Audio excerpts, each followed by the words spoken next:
It's kind of sappy, but I like to change a background whenever I feel like I'm going into like a new part of life. Each of these backgrounds represents to me a different set of accomplishments, games I was playing, difficulties in life, the headspace I was in, and to a degree, kind of the person that I was. The last phase of my life got kind of dark. I had this gray faux brick that I was shining these neon lights down onto. It gives off this vibe like we're in an alleyway or a prison. Me and my chat started calling it the dungeon. I think it looks pretty cool on camera, but during that time I had lost a lot of myself. It wasn't all bad, but it really felt like a low point. So when life started to pick up and I came up with the idea for the background I wanted to use next, I thought it might be a fun idea to film it.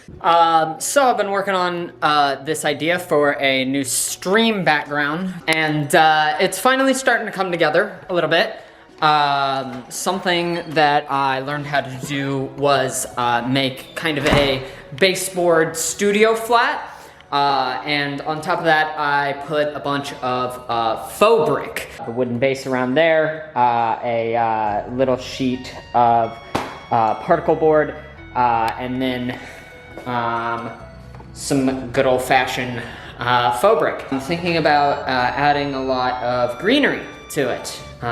Whenever I had it before, didn't really have any greenery. It was kind of just a little bit of a blank prison wall sort of vibe. So I think that with a lot of greenery, it'll add a lot to it.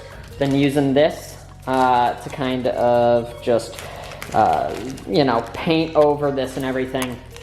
But something that ended up happening was it just kind of ended up looking like a bunch of islands and everything. And that just didn't really like sit with me well. So I got one of the test boards from a piece of faux brick that I cut off. And I tediously put it in between each crack. And it looks a lot better. I'm thinking that we're gonna do that tediously over the course of this entire brick thing. So I'm gonna put the camera on me and we're just gonna get to work.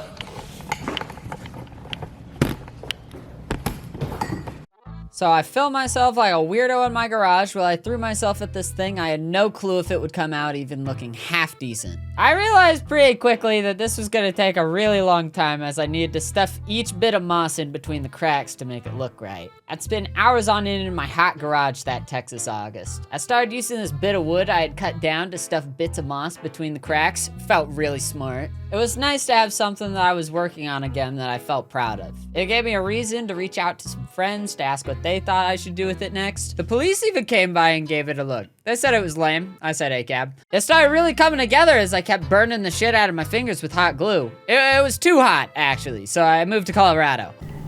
What the fuck are you saying? Kill yourself? Oh my god. So I moved out of Texas in case you didn't know. It can't always be just changing a wall. Sometimes you gotta change everything. There were parts about it that sucked. I had a lot of great friends there. We had this little final get together and we ordered pizza and just cracked jokes and had a lot of fun.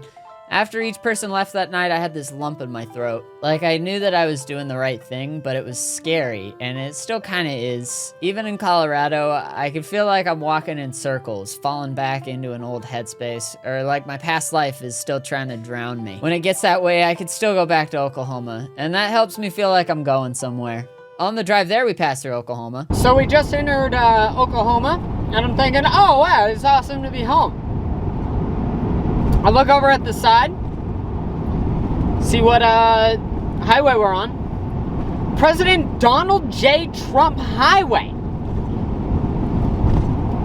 Oklahoma, baby! Where am I? Where am I? But I also thought a lot about my new background. Having a cool design was great and all, but I still need to give this bad boy some legs to stand on. I didn't know quite what I was gonna do about that because I don't really know a whole lot about building stuff with structure. And I also needed to figure out how I was gonna do it in a way that wouldn't damage the floor. So when I got to Colorado, I just threw myself at it by cutting up an old beanbag cover I used to have, throwing these chopped 2x4s down onto it, stapling the cover on, and screwing that into the studio flat perpendicular to the floor. I even broke my first impact driver bit, which kind of felt like either a rite of passage or I was just using it wrong. And voila! I don't even really know if this thing is finished, but I also don't think I am either. Still, I think it looks great on stream when I'm hiding all the jank parts, and it was cool to be able to throw myself into a situation where I have no clue what I'm doing and feel like I came out with a win.